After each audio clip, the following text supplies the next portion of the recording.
Good day and welcome to another edition of the Military and Foreign Affairs Network. I am your host, the voice of reason.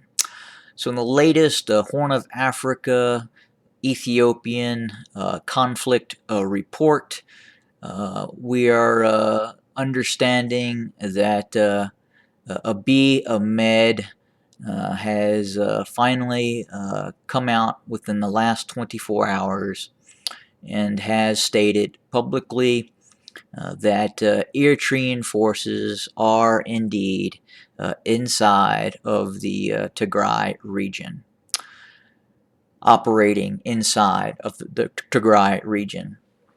Mr. Ahmed now claims that these Eritrean forces are inside of the Tigray region to protect the Eritrean border.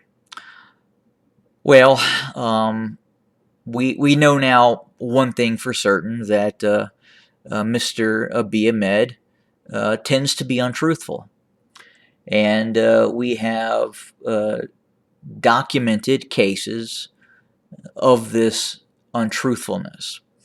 And I would say that this untruthfulness starts with Mekelle and the operations that were going on in and around Mekelle, both before the actual conflict started and then after the conflict started. And these two instances are specifically that we are pretty certain that fighting was actually initiated by Ethiopian special forces and Eritrean special forces prior to the TDF taking this alleged preemptive action. We also know that the cordon and shell policy that led to the seizure of Mekelle, which was authorized by Abiy Ahmed, in which Abiy Ahmed declared that there was not one civilian casualty inside of Mekelle, is simply untrue as well.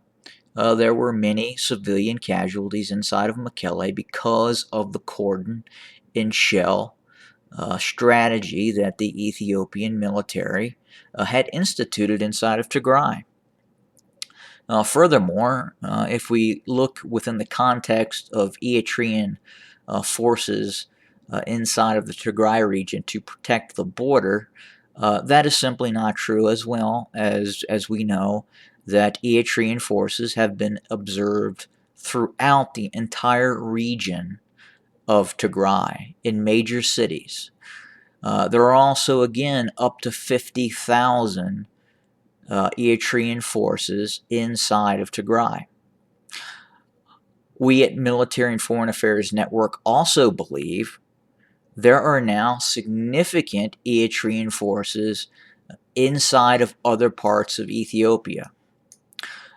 MFAN believes that there is a rapid deployment force of the Eritrean military that is based in various locations in Addis Ababa. This unit of the Eritrean Armed Forces is designed to respond in case of a military mutiny inside of Ethiopia and Addis Ababa.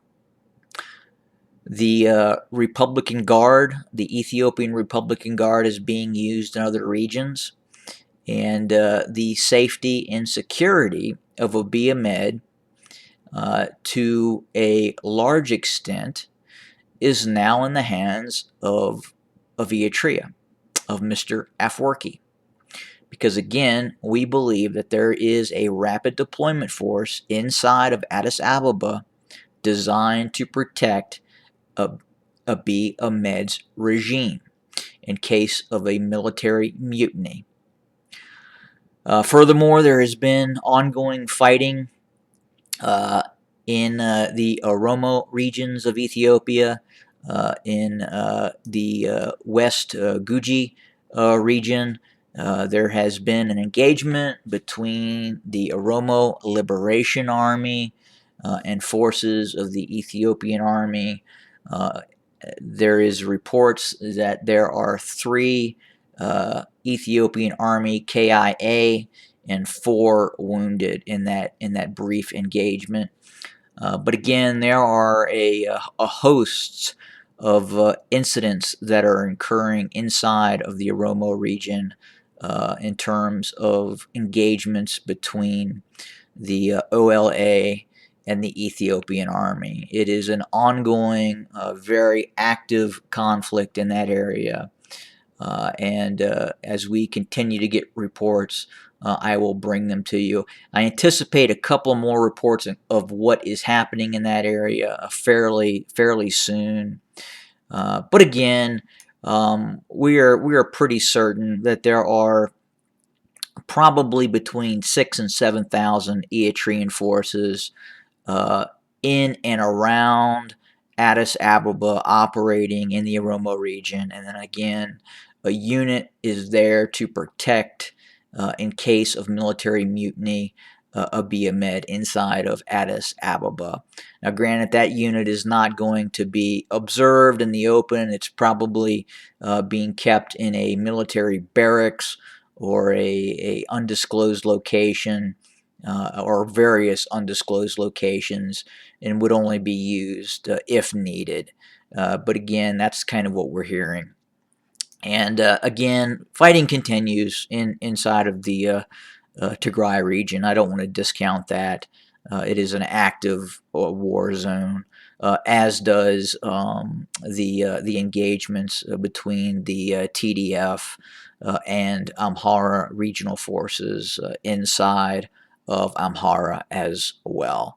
Again, we will bring more information as it warrants, but again, the regime of Abiy Ahmed is now uh, being somewhat truthful in acknowledging that Eritrean forces are actively participating in the conflict. But this has been well documented for the past few months.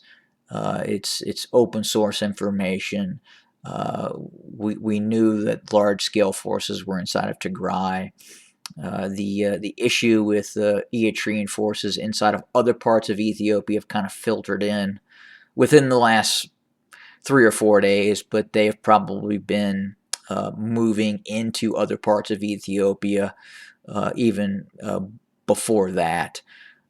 But again, we'll pay attention and keep you posted in terms of information that we receive. Thank you.